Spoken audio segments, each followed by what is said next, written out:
दोस्तों, गुजरात राज्य में स्थित द्वारका हिंदुओं के लिए महत्वपूर्ण तीर्थ स्थान है और 4 धामों में से एक धाम भी है। अरब सागर के तट पर स्थित द्वारका और उसके आसपास कई खूबसूरत मंदिर हैं और जन्माष्टमी के दौरान हजारों पर्यटक कान्हा के दर्शनों के लिए द्वारका पहुंचते हैं। आपको बता दें कि द्वारका शहर को संस्कृत भाषा में द्वारावती कहा जाता है और ये भारत के 7 प्राचीन शहरों में से एक है।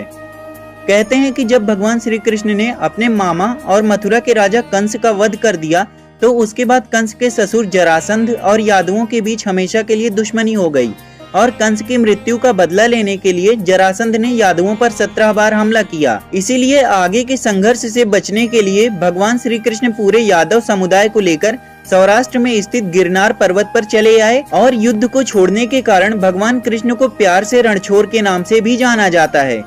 उन्होंने मथुरा और गोकुल को छोड़ दिया और ओखा बंदरगाह के पास बेट द्वारका में अपने राज्य की स्थापना की। धार्मिक ग्रंथों के अनुसार भगवान कृष्ण की मृत्यु के बाद एक बहुत बड़ी बाढ़ आई जिसमें पूरी द्वारका नगरी समुद्र में डूब गई। कहते हैं कि द्वारका नगरी अब तक समुद्र में 6 बार डूब चुकी है और वर्तमान समय में जो द्वारका हम देखते हैं वो यहाँ पर 7वीं बार स्थापित की गई है। तो दोस्तों, अगर आप भी द्वारका दर्शन करने का सोच रहे हैं और यहाँ की यात्रा करना चाह रहे हैं तो वीडियो को पूरा जरूर देखिएगा और अगर आप चैनल पर नए हैं तो चैनल को सब्सक्राइब कर लीजिए और वीडियो को लाइक और शेयर करना भी बिल्कुल मत भूलिएगा। चलिए दोस्तों, सबसे पहले बात करते हैं कि आखिर आप द्वारका पहुँचेंगे कैसे।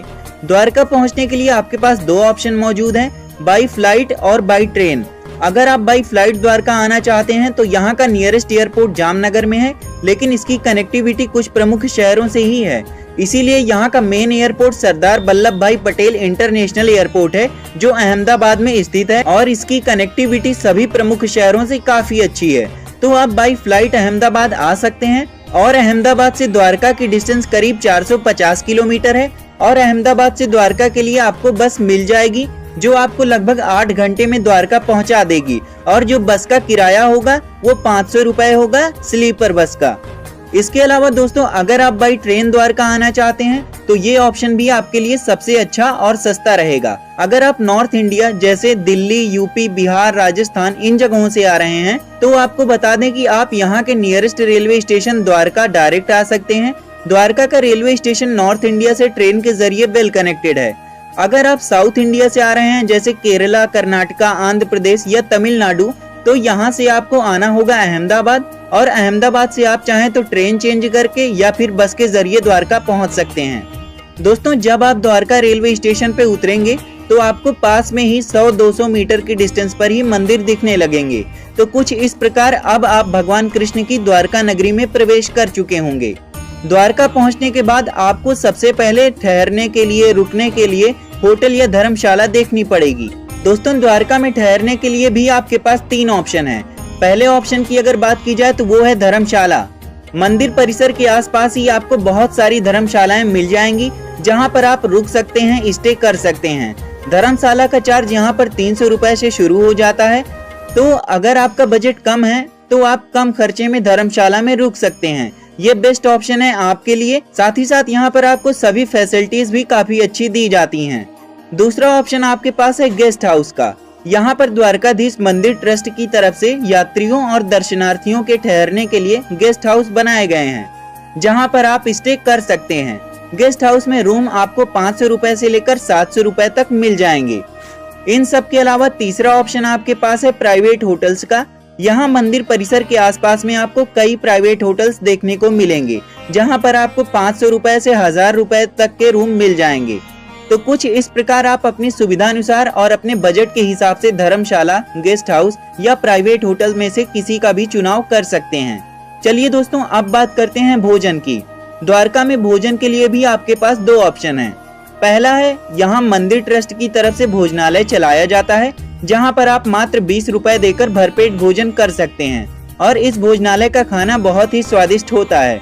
दोस्तों, ये जो मंदिर ट्रस्ट का भोजनालय है इसकी एक निर्धारित टाइमिंग है और इसी टाइम पर यहाँ भोजन मिलता है। इस भोजनालय की जो टाइमिंग है वो दोपहर में 11 बजे से 2 बजे तक है और शाम के समय ये भोजनालय 6 बजे से रात 9 बजे तक चलता रहता है। तो आप यहाँ पे भोजन ग्रहण कर सकते हैं, वो भी सिर्फ 20 रुपए में। लेकिन दोस्तों, टाइमिंग का विशेष ध्यान रखिएगा। इसके अलावा द्वारका में आपको बहुत सारे होटल्स और रेस्टोरेंट मिल जाएंगे, जहां पर आप 60 रुपए थाली से लेकर 100 रुपए थाली तक भोजन कर सकते हैं। चलिए अब बढ़ते हैं द्वारकाधीश के दर्शन की ओर। दोस्तों, दर्शन करने से पहले आपको कुछ चीजें करनी होंगी, तो चलिए सबसे पहले इसके बारे में जान लेते हैं।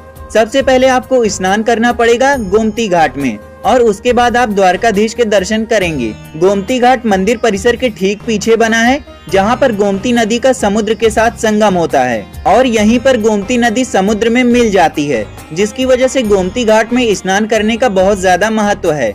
तो सबसे पहले आप गोमती घाट में स्नान करेंगे और उसके बाद ही मंदिर परिसर में द्वारकाधीश के दर्शन के लिए प्रवेश करेंगे। आपको बता दें कि मंदिर परिसर में किसी भी तरह का मोबाइल, कैमरा या किसी भी तरह का इलेक्ट्रॉनिक गैजेट ले जाने की इजाजत नहीं है। इसीलिए आप मंदिर परिसर के बाहर बने लॉकर में अपना मोबाइल, कैमरा इत्यादि रखकर ही जाइए। दोस्तों, ये लॉकर सुविधा मंदिर ट्रस्ट की तरफ से आपको दी जाती है और इसके लिए आपसे कोई भी फीस नहीं ली जाती। जब आप अपना सामान यहाँ रखेंगे तब आपको एक टोकन दिया जाएगा और दर्शन करने के बाद आप अपना टोकन दिखाकर सामान वापस ले सकते हैं। दोस्तों, अब आप जय गोविंदा, जय गोपाला और हरे कृष्णा का जाप करते हुए मंदिर में प्रवेश करेंगे और द्वारकाधीश के दर्शन करेंगे और अपनी मनोकामनाएं मांगेंगे और आगे बढ़ते हुए आप मंदिर परिसर से बाहर आ जाएंगे। दोस्तों, अगर आप द्वारकाधीश यानी भगवान श्री कृष्ण की आरती में शामिल होना चाहते हैं तो यहाँ पर आरती 2 बार होती है। सुबह 6 बजे और शाम को 6:30 बजे आरती होती है, तो आप आरती में शामिल हो सकते हैं। आरती के समय मंदिर का दृश्य अत्यंत सुंदर होता है और आप भक्ति में लीन हो जाएंगे। चलिए दोस्तों, द्वारकाधीश के दर्शन के बाद अब आपको जाना है पंचनंदा तीर्थ। जब आप मंदिर परिसर से बाहर आएंगे तो गोमती घाट के पास में ही आपको एक पुल दिखाई देगा, जिसे सुदामा सेतु कहते हैं। आपको सुदामा सेतु से होते हुए मंदिर के उस पार जाना है और जब आप सुदामा सेतु से जाएंगे तो इस पुल से जाने के लिए आपको वहीं एंट्रेंस गेट पर ही 10 रुपए का टिकट लेना पड़ेगा, सुदामा सेतु से उस पार जाने के लिए। दोस्तों, जब आप मंदिर के इस पार आ जाएंगे तो यहीं पर है पंचनंदा तीर्थ। यहाँ पर 5 कुएं बने हैं, जिसमें 5 अलग अलग स्वाद वाले जल मिलेंगे। आपको 5 कुएं के जल को पीना है, जो आपको अलग अलग स्वाद के मिलेंगे। इन 5 कुएं को 5 पांडवों के नाम पर बनाया गया है। इसके बाद दोस्तों, पंचनंदा तीर्थ के पास में ही आपको स्वामी नारायण मंदिर देखने को मिलेगा। ये मंदिर देखने में बहुत ही ज्यादा खूबसूरत है, जो भगवान विष्णु के अवतार स्वामी नारायण को समर्पित है। आप यहाँ पर भी दर्शन करके कुछ समय बिता सकते हैं, बहुत ही अच्छा लगेगा आपको यहाँ पर। स्वामी नारायण मंदिर के पास में ही एक सुंदर वृक्ष भी है, जो आप यहाँ देख सकते हैं। ये वही पेड़ है जिसके नीचे दुर्वासा ऋषि बैठकर तपस्या किया करते थे। इसके बाद दोस्तों, इन सब जगहों के दर्शन करने के बाद अब आप सुदामा सेतु से होते हुए वापस आ जाएंगे द्वारकाधीश मंदिर। चलिए दोस्तों, अब बात करते हैं कि द्वारका में आप और किन किन जगहों को देख सकते हैं। नागेश्वर ज्योतिर्लिंग मंदिर। द्वारका से 17 किलोमीटर की दूरी पर स्थित 12 ज्योतिर्लिंगों में से एक नागेश्वर ज्योतिर्लिंग मंदिर श्रद्धालुओं की आस्था का केंद्र है। इस मंदिर में भगवान शिव की विशाल, सुंदर और कलात्मक प्रतिमा पर्यटकों और श्रद्धालुओं को मंत्रमुग्ध कर देती है। ये मंदिर शिवरात्रि की पूर्व संध्या पर उत्सव का केंद्र है, जब भारी संख्या में भक्त यहाँ आते हैं। ये मंदिर सुबह 6 बजे खुल जाता है और दिन में 12:30 बजे तक खुला रहता है और शाम के समय 5 बजे खुलता है और रात में 9:30 बजे तक खुला रहता है। गीता मंदिर। द्वारका में महज 1 किलोमीटर की डिस्टेंस पर स्थित गीता मंदिर 1970 में बनाया गया था। ये मंदिर भगवत गीता और इसकी शिक्षाओं के लिए समर्पित है। हिंदुओं की धार्मिक पुस्तक भगवत गीता की शिक्षाओं और मूल्यों को संरक्षित करना ही इस मंदिर का मुख्य उद्देश्य है। इस मंदिर परिसर के अंदर तीर्थ यात्रियों के लिए आवास भी बनाए गए हैं। गोपी तालाब। द्वारका से 20 किलोमीटर की डिस्टेंस पर स्थित गोपी तालाब पौराणिक कथाओं में विशेष महत्व रखता है।